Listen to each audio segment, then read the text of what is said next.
Too many careers have been stopped or never seen.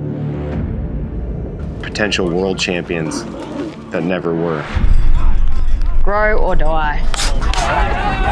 Evolve or die.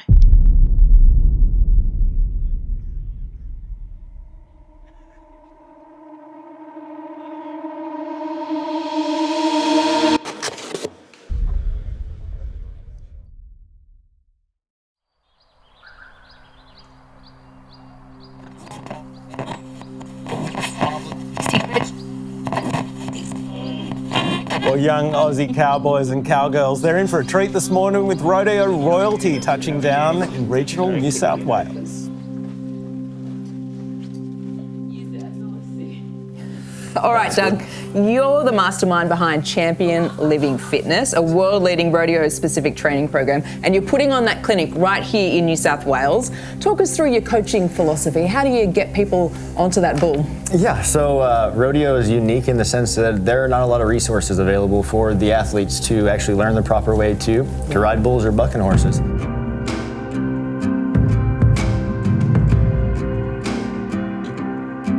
Yeah, the sport as a whole and athletes in Australia are behind. The evolution hasn't quite taken place here, and that's just because of the lack of resources mostly. They might not all have access to quality practice stock, or they might not have, probably the biggest thing that we've seen this week is they don't have access to quality instruction or the fundamentals. If you've been to a school before, this is going to be a lot different than anything that you've ever experienced. People don't really see it as a career opportunity as much as it is a hobby or just something they do on the weekend. And I feel like things like the OPA, there's a real opportunity there to advance it. The majority of rodeo cowboys in Australia don't consider themselves to be athletes. There's a tiny 1% that understand they're athletes and they train accordingly. For too many of them, it's just a weekend hobby. It also, as you can imagine, is quite dangerous. And so if we're not using the proper skills and functions to get on, we're just putting ourselves at risk.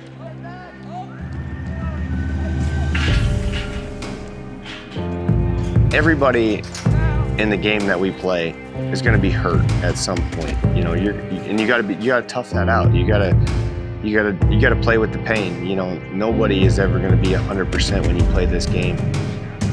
But you have to know the line of when that hurt hinders you inside the arena. I just copped this hoof on the back of my head, and I'm guessing that's the reason I was probably out for the minute or 2 minutes. They're dirty, bad, tough. They will take a beating and keep on going.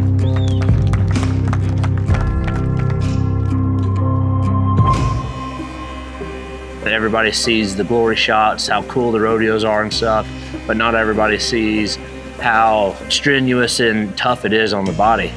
There's a line between being tough and being reckless. 'Cause I'm getting stronger, and I'm getting faster. Now look what I'm after. Nothing can break me. Nothing can break me. Come here, get in here and get out before she goes down again, okay? Just be smooth though, okay? Be smooth. Be aggressive right here. Everything you have. Lift to the top of your head. Great spur out right here. This is a sport that it's all or nothing. You don't give up. Like you can't be weak. Now you have to give everything that you got. The top of your head. If I get a fire underneath of you, or if Tim gets a fire underneath of you, you're gonna remember that and you're gonna relate back to it to where, hey, this is what we're supposed to do, right? You go back to your fundamentals. Stay square, shoulders right down. You can put your free hand here, wherever you want, but keep your shoulders square with your saddle. Well, I feel like with the kids being a little grittier and a little tougher, you're not having to, have conversations about nerves and fear. It's more about getting them to be able to use their aggression and channel it into some technique instead of just go out there and try as hard as you can. Like you've always got, you got to have the effort, but when you can put the effort into putting out the effort to execute the proper technique, it comes together to where now you start seeing some really good rides.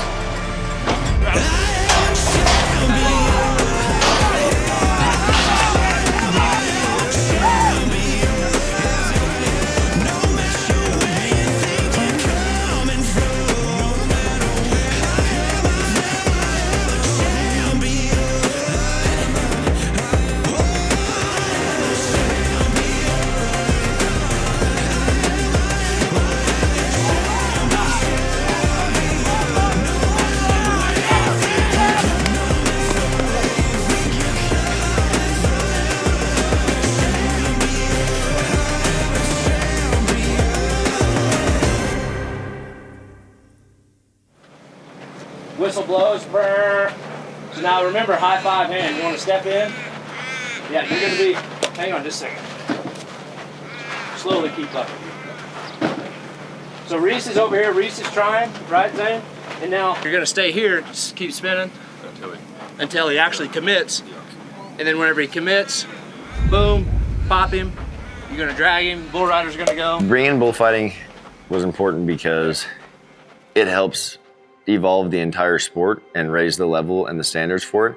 But more importantly, what does an actual bullfighter at a professional level in America do? And so to bring Chuck here and to have Bree express the interest in having a bullfighting school to help rodeo as a whole here was a no-brainer for us, and it was an awesome addition. Guys will come up to you and be like, hey, this bull is bad, this bull's mean, get ready for him. The thing is with bulls, they're only as bad as you make them. But at the end of the day, you got to remember you're training and you're way better. So it's super cool because one, I love to teach it. I love to see young kids succeed, and it almost lights a fire in me. You know, I've been fighting bulls for 20 years now, and here we are in Australia at Oberon teaching these kids that are 15, 16, 17 years old, all the way up to 30-something years old. open your hands, Sam. Nice, good. Up, feet out of his way. Open your hands, work it, keep staying. Nice, nice. Down and ready. That thing's not going to pick up on me. Yeah. To me go in and like you can tell it's not going to pick up so on me. what the deal is, you're monitoring the situation. Coop's here, Ravi's on the other side. Coop goes down, now it's your shot. You're already right there, you're already in position. Teaching the school also helps me like remember the things that I need to be doing in the arena as well, you know? So it's one, it's cool to be able to show these students and kids how to do everything that we know. And then two, it's cool for me to kind of go back to the basics. And you know, that's everything in life. Just getting right back to the basics, starting where we started.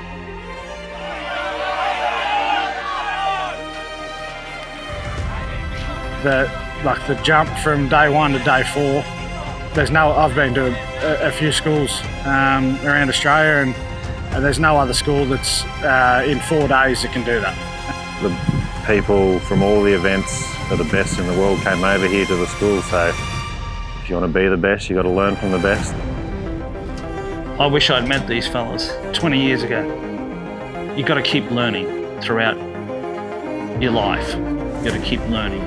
And younger cowboys need to come to these schools to learn how to train properly and have the physical drills for bull riding or bronc riding or bareback riding, so that the combination of the two makes them an athlete. It's way easier to learn the proper fundamentals and learn how to do it right the first time than have a bunch of bad habits and then be trying to fix all that.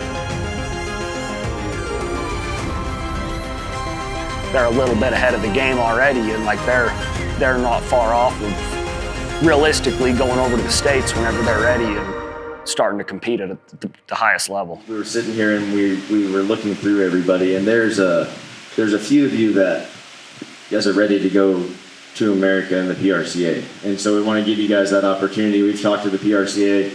They want to give you guys permits, and we've got a $1,000 entry fee bonus that's going to go to one of you guys for entry fees. And then we also have 2 of you are going to get 6 months of social media management from Brandon Media Co. Back there is going to help you guys get your social media started. so we can kind of make this a whole package deal. But there's the few guys, so 2 bronc riders that really stood out to us, Nathan and Jack Armstrong. Where you at, boys? Good work. You guys are both going to get permits, and you're both going to get the packages from Beck for the social media to get that started for you guys. We'll get all your information on that. But you great job, boys. Like an incredible job. Outstanding. Congrats, fellas.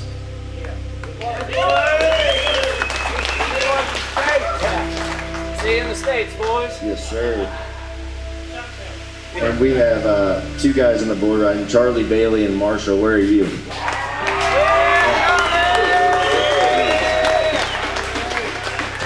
And Charlie's going to get the $1,000 entry fee bonus as well.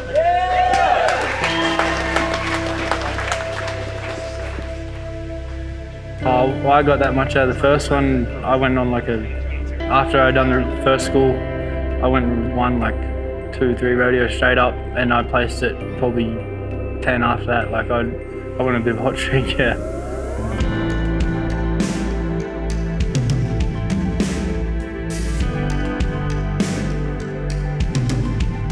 Yeah, I ended up winning the Southern Zone title and the rookie because it was my rookie year, and then to win the rookie of the ABCRA that year.